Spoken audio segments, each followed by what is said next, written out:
Minha irmã, meu irmão, passado o ciclo do Natal do Senhor, retomamos o tempo comum ou tempo ordinário na liturgia da Igreja. Esta primeira etapa do tempo comum se estenderá até a terça-feira, véspera da quarta-feira de cinzas, quando a Igreja iniciará mais uma quaresma. A liturgia do tempo comum vai nos alimentar com a palavra do Senhor, a fim de nos fortalecer na vivência da fé em Jesus Cristo, nosso Senhor, e de nos preparar para dar testemunho da fé batismal. Viver como criaturas novas, lavados nas águas do batismo e ungidos pelo Espírito Santo. Somos todos chamados a levar ao mundo o bom perfume de Jesus Cristo, a iluminar com nossas atitudes caminhos novos para um mundo novo. Prepare-se agora para ouvir o texto sagrado de hoje e fique atento à palavra que será proclamada, mas antes suplique comigo. Trindade Santa, Pai, Filho e Espírito Santo, vós vos revelastes Deus da palavra, quisestes dialogar com a humanidade de modo especial por Jesus, o Verbo encarnado. Queremos escutar, acolher e meditar vossa palavra. Derramai em nós o espírito de amor. Concedei-nos um coração que escuta, pondera, discerne e escolhe, em conformidade com vossa santa vontade. Enchei-nos do ardor missionário para dar testemunho da luz, a verdadeira luz, Jesus Cristo, luz do mundo. Fazei de nós servidores do vosso reino e operários da fraternidade, e deixai a Senhora Auxiliadora nos acompanhar nos caminhos desta história, inspirando-nos o cuidado pela vida e a promoção da paz. Assim seja. Amém.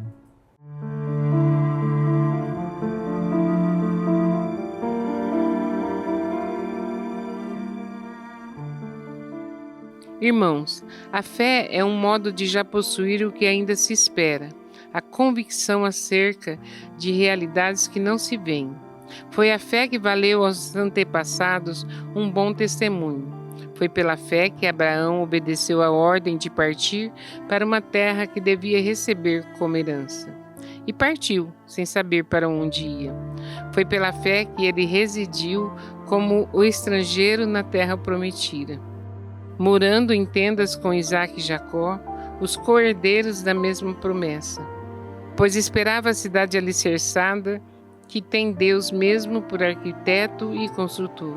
Foi pela fé também que Sara, embora estéril e já de idade avançada, se tornou capaz de ter filhos, porque considerou fidedigno o autor da promessa.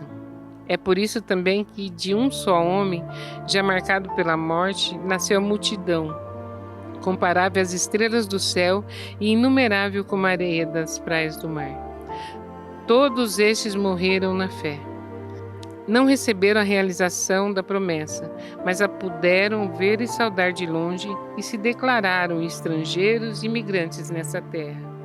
Os que falam assim demonstram que estão buscando uma pátria e, se lembrassem daquela que deixaram, até teriam tempo de voltar para lá.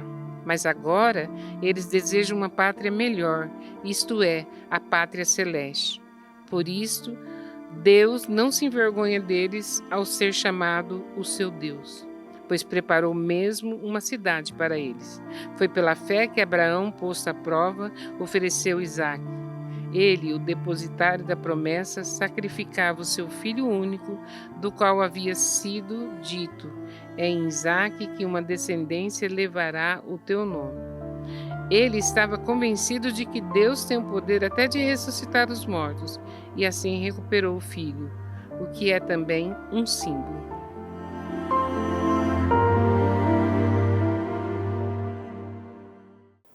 Minha prezada irmã, meu prezado irmão, neste sábado da terceira semana do tempo comum, escutamos a leitura da carta aos Hebreus, capítulo 11, versículos 1 a 2 e 8 a 19. No texto de hoje, o autor faz uma profunda reflexão sobre a fé, oferecendo exemplos dos heróis da fé do Antigo Testamento, para encorajar os cristãos a perseverarem na confiança em Deus, mesmo diante das dificuldades. O trecho começa com uma definição de fé. A fé é a certeza das coisas que se esperam e a convicção das coisas que se não veem. Esse versículo destaca a natureza da fé como confiança firme nas promessas de Deus, mesmo quando o que se espera ainda não se materializou de maneira visível.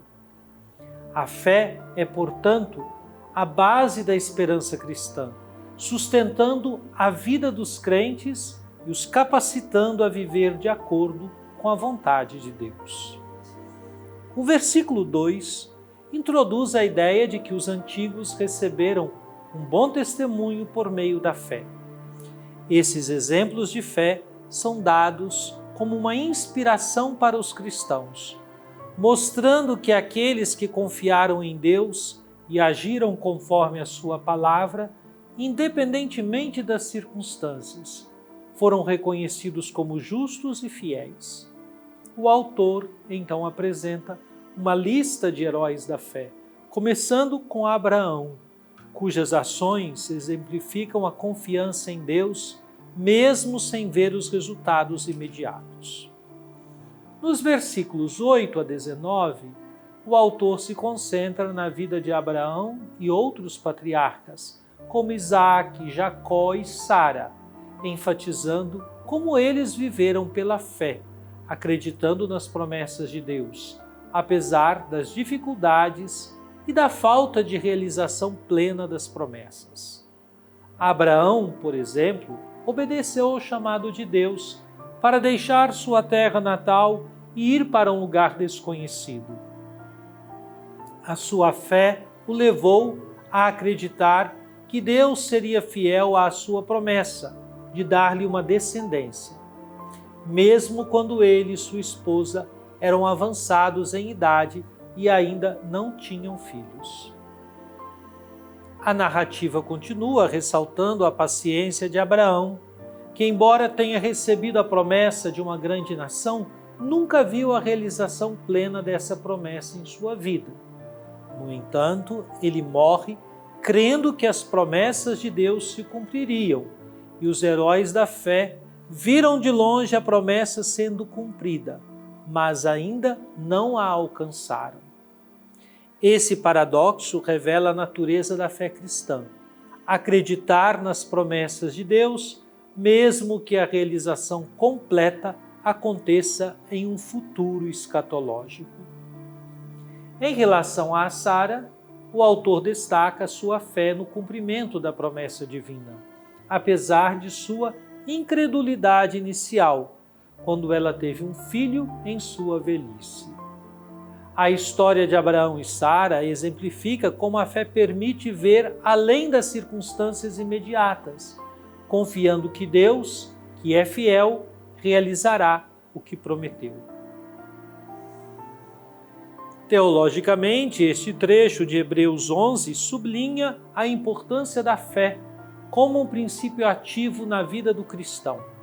A fé não é simplesmente uma crença passiva, mas uma confiança ativa que leva os crentes a agir, muitas vezes contra as evidências visíveis.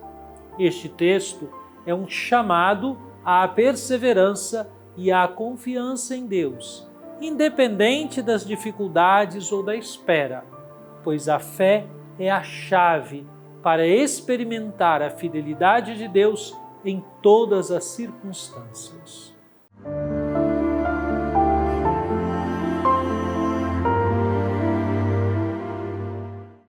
Oremos. Ó Divino Pai Eterno, tendo ouvido e meditado a palavra sagrada, concedei-nos dar testemunho da luz do vosso amado Filho, Jesus Cristo, nosso Senhor. Ele que vive e reina convosco, na unidade do Espírito Santo, por todos os séculos dos séculos. Amém.